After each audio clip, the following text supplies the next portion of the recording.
What's up, rock stars? It's Rox coming to you today with a review for Love and Hip Hop Miami Season 4, Episode 11. So I'm just going to give you guys the disclaimer right now. Because we talked about a lot of serious subjects in this episode, I'm not going to be teasing folks. But I want to make it clear, very clear, that the acting is horrible on this show. I'm so tired of these people with these issues that seem made up, fake. All the phony crying, all the carrying on, all the theatrics, all the histrionics. Like, I'm so over it.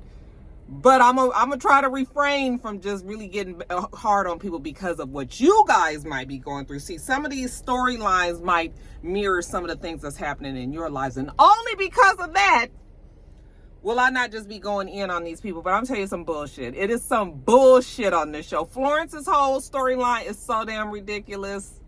I don't even know how these people can get on the TV with this carrying on. And Amada La Negra and Princess and Neri. And I'm just over it. I am so over it. But anyway, you guys, we gonna just... It's bad. Let me get on with the review. Let's get to it, shall we?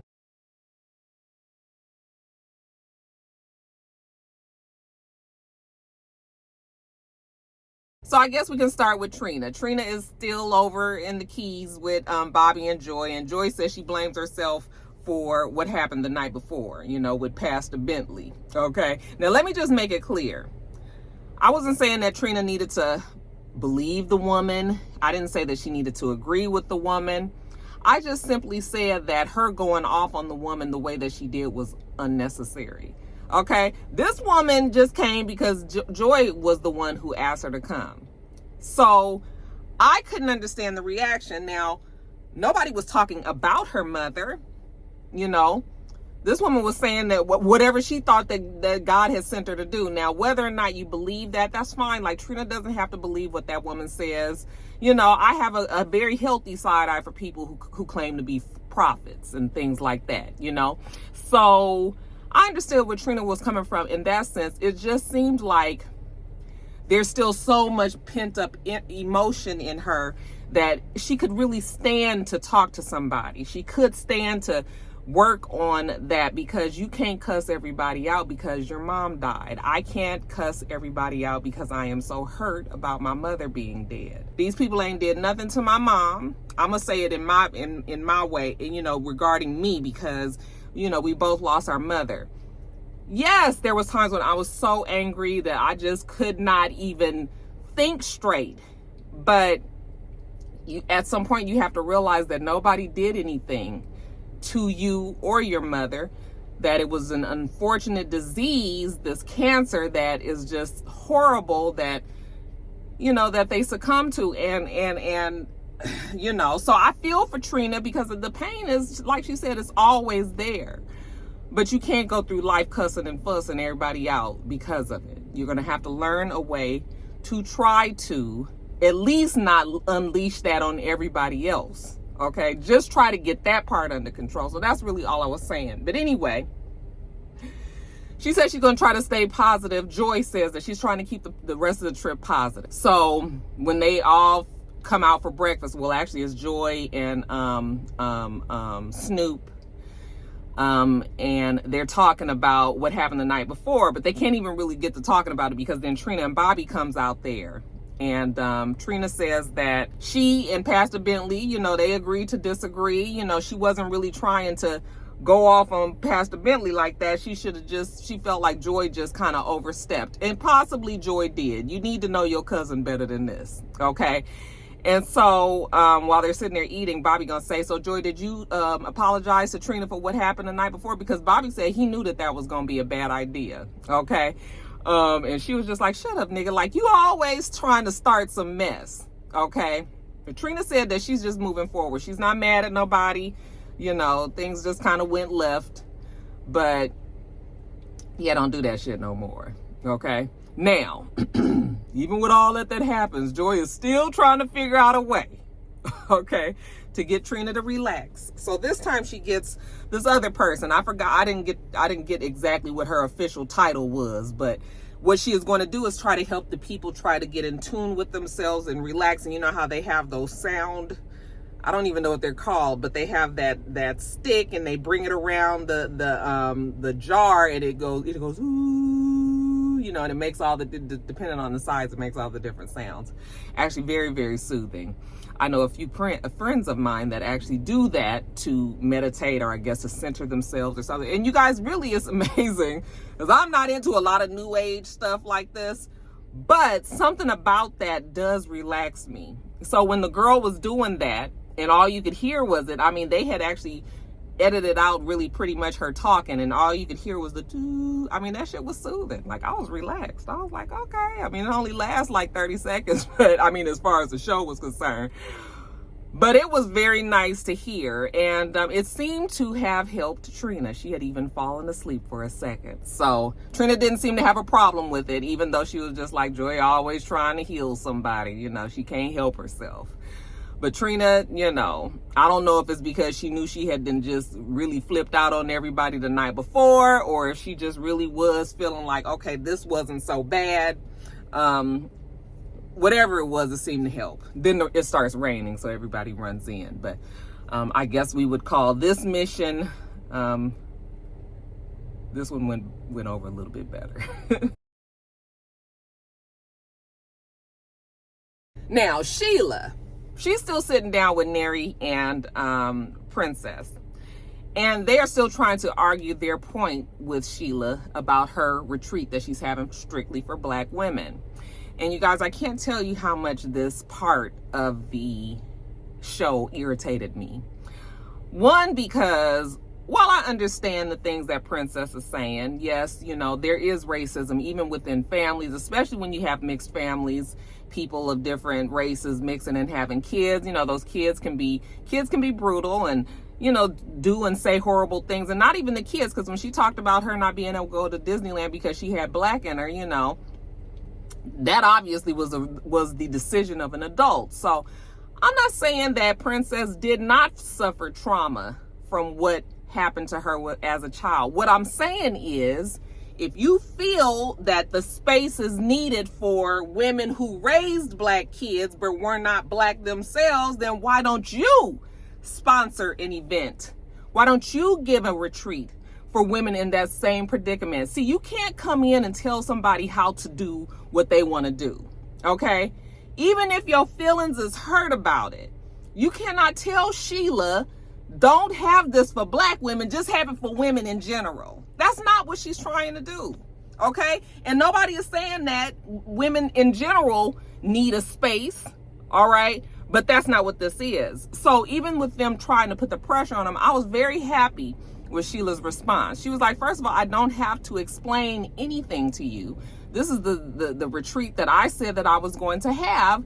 And the fact that I have to keep going back and forth with you lets me know, it validates that Black women really don't have a space. Because every time we try to have some sort of space, somebody comes in and argues the point that they need to be included as well. Okay? So she was trying to explain to them, and then Princess got defensive. She was just like, you know, I'm not going to be checked. Well, Sheila's not trying to check you. She's just trying to make sure that you understand why she's coming from where she's coming from. But if that's how you want to react to, then it's whatever, right? Because Sheila was just like, I'm not going to sit here. I'm not going to explain anything to you. I'm not trying to get into a confrontation with you. This is my event. This is what I said I'm going to have. And she was very direct, never was rude, never raised her voice, never. But, you know, what I like about Sheila is she very well expresses herself. There's really no room for misunderstanding here. She said what she said, and that's what she's going to do. And see, and we're not about to get into no argument about this. I'm just going to leave. Okay? So when Sheila, and you notice that Neri never said anything because she wasn't really trying to get, I mean, you know, what is the fucking discussion? So that really got on my nerves. Later on, we see Neri and Princess. You know, they trying to hang because Princess needs to have these married couple friends. And Neri's 10th anniversary with Nori is coming up. You know, she's celebrating that, you know, and Princess is They trying to get to 10, child. They barely making it to 5. She and Ray J just can't seem to get it together. We see Amara La Negra coming in, and I guess this is going to be a bit of a session of tearing down what it is that Sheila's trying to do. So immediately again, I'm irritated, right? And sure enough, they tell Amara La Negra what happened the last time that they got together at the juice bar. And, you know, Amara La, listen, I'm just not going to keep going back and forth about this. If you want to have this space for women, all women and all that, then you are welcome to do it yourself. Okay? Otherwise, stop trying to tell this woman what she needs to do. So Princess said that she's not coming. I said, fine. Okay, that's fine. You ain't got to come. And you know, it's too bad, because if Princess can just get out of her own way, then she would understand. And really, that's for all 3 of them. Okay, that's really for all 3 of them. But child, we can't worry about it. Anyway, Amara La Negra, what's going on with you? She said that, you know, she's been having both of her parents in the house and how it was very difficult. You know, she kind of feels like she put her mom in an awkward place because she had her father come back, move in with them. Things weren't good between her mother and her father. And, you know, is now uncomfortable because her dad is there and the mom don't really like him, you know, and Amara La Negra felt like she needed him because that was her father and they didn't have a relationship in the past and all of that. Now the man wants to leave and go and check on his family, she guesses, back in DR, okay? And then she tells him how she kinda got pregnant. And they were like, what? And she was just like, yes. And I called Alan and told him, and he told me that he didn't want to be bothered. And I was like, surprise, surprise. Okay. He didn't say he didn't want to be bothered, but he acted like he didn't care. And I was like, why are you so surprised about this? Didn't your mom tell you this? See, this is the whole thing. Y'all need to listen to y'all fucking mamas. We ain't out here just being mamas for no damn reason. We know. Okay. We done been down this road. Yeah, I can't tell you how many times I especially have had this conversation with my daughter. Like, if you would just listen to your mom. I'm not saying that I know everything, but I do know a little bit. I do. For real. Okay, even though you could have seen the writing on the wall with this one, you ain't even had to be a fucking mama. Okay, but she's so hurt. Alan didn't want to, you know, he didn't care, act like he cared. And they tell her, like, if he didn't want to be a part of it, then he wasn't the one for you. And she was just like, yeah, maybe you're right. She said, I have cried so many tears, I don't have any more left. Okay, oh, she's just so hurt about everything that's happened to her. I just was like, a hard head make a soft ass, right? You gonna learn today, even if you don't want to listen to your damn mama. So later on, we see Amara La Negra pull up, you know, in her nice car. The house outside is really, really nice. You wouldn't know that it would be so god-awful on this. I just can't, child, I can't let that shit go. Anyway, when she gets inside, she says to her mom that she just wants to, you know, she knows that her dad is going to be leaving to go to DR, and she just wants the last few days or the week or days or however long he's going to be there for them two to just, I mean, for them 3 to just bond together as a family and really try to make things positive and nice. And the mom was like, oh, you know, let me show you what your daddy leave. Okay. And it was a letter, just said Amara. And she was just looking at it with her eyes big, like, whoa. I said I wasn't going to tease, huh? Okay. But, you know, she was eyes big, and she was, like, reading the thing. And basically the dad was like, you know, I'm a man of few words. I love you a lot. Thank you for everything you did for me, you know, but I'm out. Peace. And she was just like, he couldn't wait for me. And the mom was like, I tell him that he need to stay, you know, that Amara La Negra really needs you. And he said, you know, maybe he love you, but just in his own way, you know. So the mom is now all of a sudden trying to take up for the dad because Amara La Negra is so hurt about it. I'm not laughing at all about the situation. I honestly am not. It's very, very sad, okay? I just feel like the histrionics of Amara La Negra is just a lot. Okay, so she starts crying. She's upset that he left her. You know, she really wanted him to stay, but he was only there because he needed her, not because he wanted to be there. And we remember she wanted him to stay because he had cancer. And he did say that he had cancer and he needed help. And then she also said that she wanted him to stay. So I mean, yeah, it's fucked up that the dad left. The way that he did. I mean, the least you could say is goodbye in person, you know. But it just, I just was like, okay. And she gets up and she picks up the vase and she throws it down on the ground. It just happens to be a vase there, you know. Throws it down on the ground and splatters and breaks everywhere. Okay, then she almost lost her wig. It was all pushed forward. I was like, girl, don't lose it. Hold on to the wig, girl. Again, I'm not laughing at this whole subject matter. I am just really like, it's so telenovela. It is so telenovela. Now, jumping over to Sukihana. So, Sukihana, I think it's Sukihana. She meets with one of her girlfriends, the one that introduced her to Kill Bill. And she figured she could talk to her about Kill Bill because she actually really knows Kill Bill. So they sit down and talk, and the girl's like, congratulations on getting your IG back. And, you know, Suki was like, yes, I finally got my IG back right when I was about to give up. You know, they gave it back to me. So now, you know what, Good Cat is full operation. We about to have this grand opening, you know, we about to pop some bottles, we about to sell some clothes, you know, it's about to happen. What's going on with you and Kill Bill? She said, well, the shit kind of went left. All right. She explains to her what happened, you know, how everything was going good, and then, you know, shit went bad. And she was like, well, I know because Kill Bill been calling me and crying to me about everything. She said, well, we went to counseling and that didn't go well, and now I just feel like I kind of fell out of love with him. And the girl was just like, well, girl, he really loved you and he really want his woman back. And Suki was just like, I know, but you know what, some of the stuff that he was saying to me, he was just talking out the side of his neck. He was talking crazy. Like, a lot of that is hard for me to come back from. And she says that really it's hard for her to really even forgive him because she's actually scared. I guess she probably is scared about how she really feels about him, and she really should trust him enough to like give herself over to him that way, you know, that fully.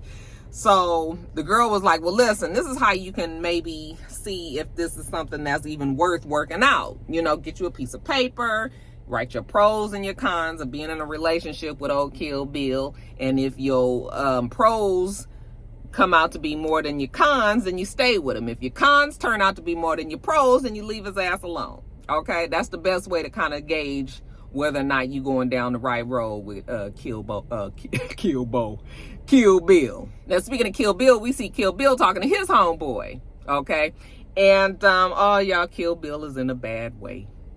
All right, now if you can get through the heavy accent, you know, Miami and street all mixed in together, you would know that Kill Bill tells his friend that he feels like he been there so much for Suki, for her kids, for like everything that she need, her career, like whatever she need, that he feel like he kind of lost himself in, you know, Suki. And I said, look at Kill Bill. This is usually the reverse. This is usually the woman that do all this, but I guess because Kill Bill is not the breadwinner, Suki is the star in this relationship, you know, the roles are reversed. So he's saying that he feel like he lost himself. He still loves Suki with all his heart, and he still even want to help her to this day, but she can't just be disrespecting him and just talking to him just any old fucking kind of way. I mean, she ain't got to be stepping on a nigga and crushing him down to the ground, you know. Now his homeboy is trying to tell him without telling him, like, look, don't fuck up your good thing, okay? Yeah, you could tell her how you feel and everything, but you need to do that and make sure you got a whole bunch of respect in there, because Suki is she don't really need you like you need her. And he was just like, yeah, he know that, but he's done so much for Suki. You know, he has been everything for her, whatever she need. He has been at her beck and call. And he just needs to know that she loved him the same way that he loved her. Okay, he need to have that same kind of support, that same feeling, like it's no question. So even though your homeboy is telling you, you know, do that shit respectfully and don't fuck up your meal ticket, Kill Bill said, yeah, he gonna keep it respectful and all, but you know, he still need to know that Suki really love him too. Fast forward to the opening of Good Cat. Welcome to Good Cat, where it's all good in the hood. Okay, her cousin is pumped up. Okay, he shout out to his people down in, you know, where he used to work in Atlanta at Popeye's, Kentucky Fried Chicken, and what was the other store? The store that's always a fucking mess. Okay, y'all ain't got to worry about him down there no more, because now he is at Good Cat and he's making it happen. So he telling all the people what look good on them. Oh, they ought to buy this and, you know, buy all that. And then here comes Suki. She walk in and everybody's like, hey, okay, you know. And she thanks everybody for coming. Okay, y'all enjoy yourselves. We got drinks here, we got food here, we got a DJ here, we got clothes here, you know, y'all do y'all shopping and everything, you know, it's all here, good cat for you. So while we doing all this celebrating, Kill Bill decide to Kill Bill says he can't let another day pass without Suki knowing exactly how he feel about her. I said in the middle of her grand opening, Kill Bill, now this could go one way or the other. Let's hope Suki is in the mood, okay? And when he got in there, she had that look on her face. I said, oh, maybe she ain't in the mood. Maybe she ain't in the mood, you know, abort mission. He go in there and he's like, all right, everybody, you know, while they all celebrating and shit. Hold on.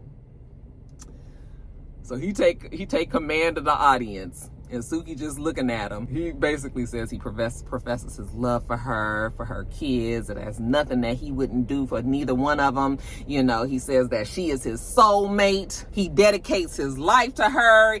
Anything that she needs, he gonna be there for her. He love her so much, you know. And then he get down on his knees and he says, so, you know, he opened up the ring and he says, so do you want it or not?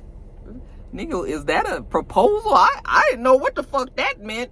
Do I want what? Do I want the ring? Do I want this relationship? Do I want my store to do well? Do I want you to get out of here? Like what? So he's like, do you want it or not? You know, so then Suki was like, yeah, this is a whole lot. That's a lot. But,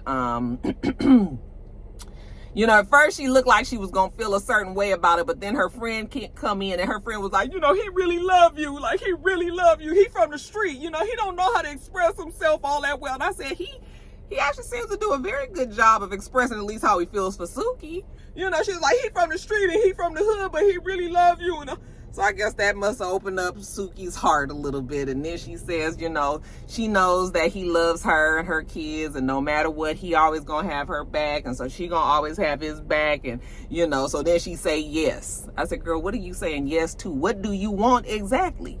Okay, I guess you want it, whatever that is. But they go on and hug and kiss, and it's all good in the hood with Suki and Kill Bill, and then they go outside and they celebrate. Love wins.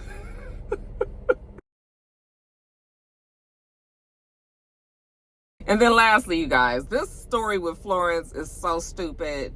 It is so stupid that if it is by any chance true, then I really feel sorry for the family.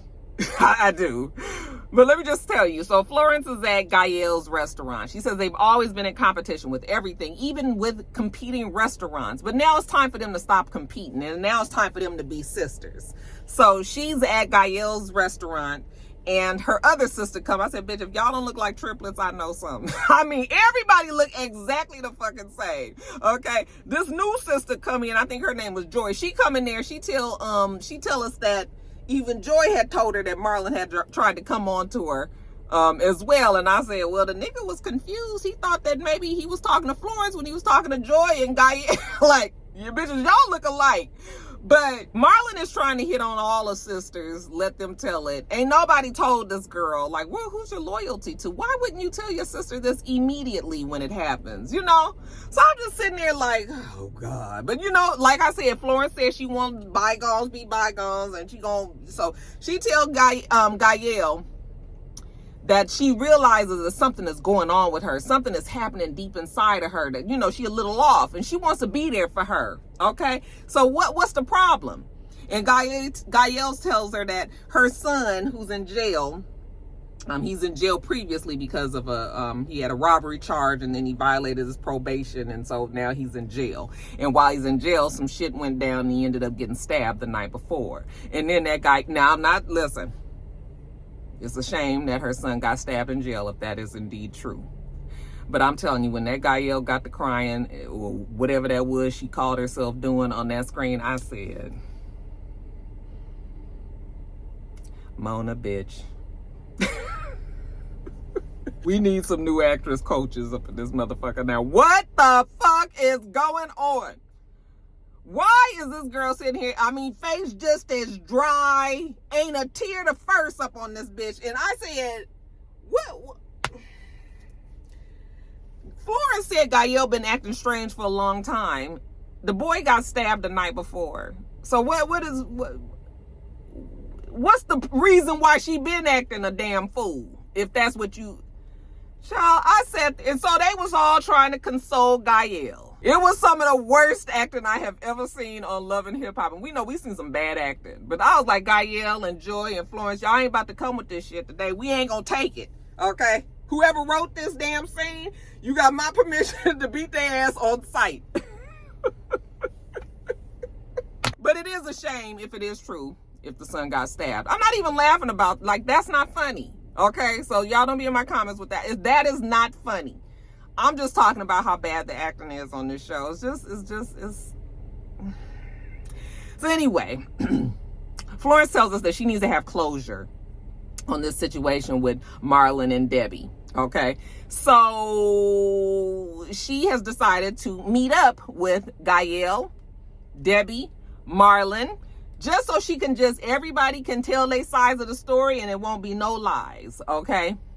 And Marlon, I forgot, he's the broke down great value version of RL from Next.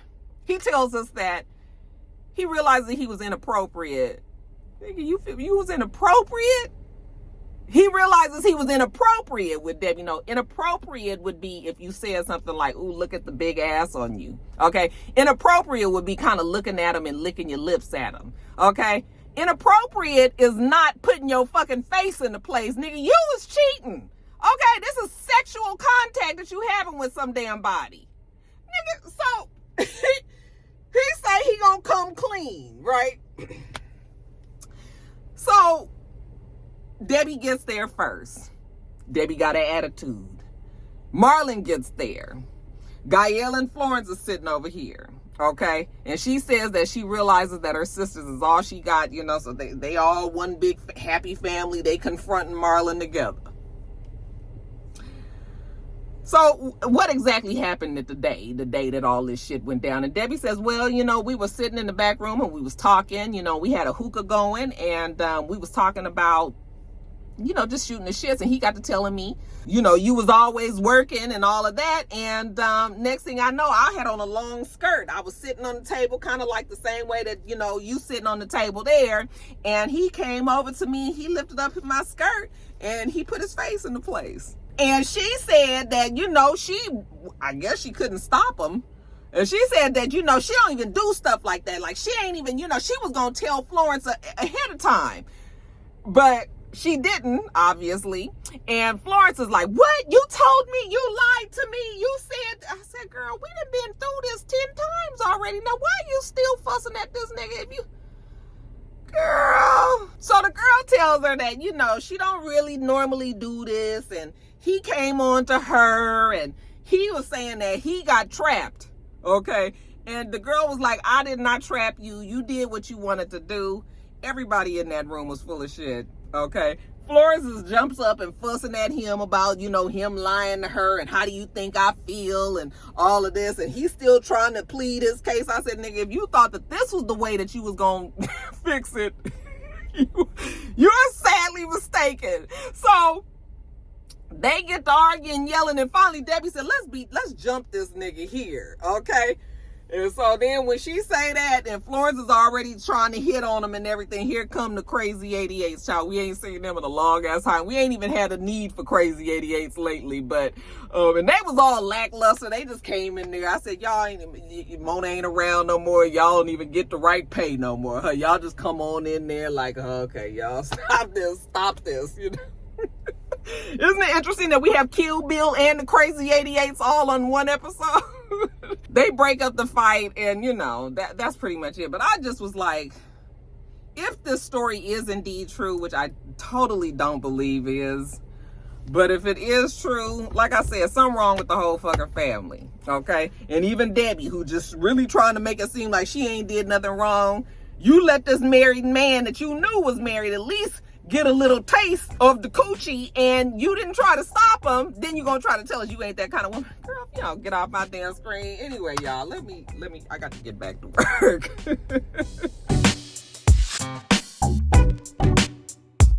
All right, you guys, so that is it. Make sure that you rate, comment, and subscribe to this channel. I'm itsrox. The channel is itsrox, and everything else I do will be in the bottom bar. All right, all right. So I hope that you have a wonderful, wonderful rest of your day, and I plan on doing the same. Till next time, rock stars. Bye.